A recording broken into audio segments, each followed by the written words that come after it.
আপনি কেটা? আমার চিনতে পারো নাই? তুই যে পীরের মুরিদ, আমি এই পীরের বংশধর।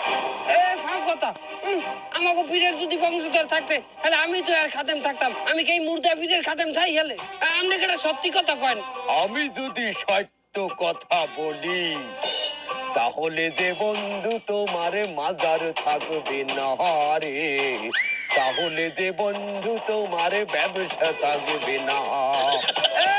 বুঝতে পারছি, তুমি আমাকে গ্রামের চেয়ারম্যান না, পলাতক চেয়ারম্যান না? তুমি আনে কি চাও?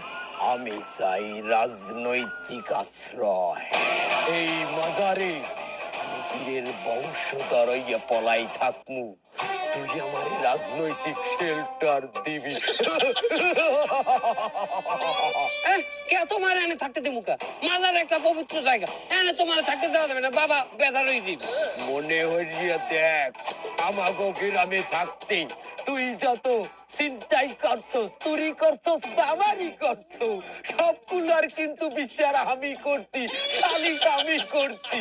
গ্রামবাসী আর মাজার ভক্তর সামনে তোর পোল খুলিয়ে দিলে তাহলে যে বন্ধু তোমার মাজারে থাকবে না রে, তাহলে যে বন্ধু তুমি খাদেম থাকবা না রে, তাহলে যে বন্ধু তোমার মাজারে থাকবে না। ঠিক আছে ঠিক আছে, তুমি এন থাকো, এন থাকবা, 3 বেলা খাবা, গোরবা ফেরবা বিন্দাস, কোনো সমস্যা নাই। উদা হেই না, আমি অর্ধেক চাই। তুমি কি আর মাদারের অর্ধেক চাও? তোমার মাদারে ভাগ করিয়া অর্ধেক তোমার, তুমি অর্ধেক আমি নিব।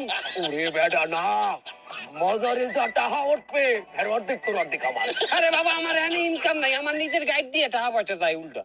ইনকাম ভালো হইবে না না হইবে হে ব্যবস্থা আমি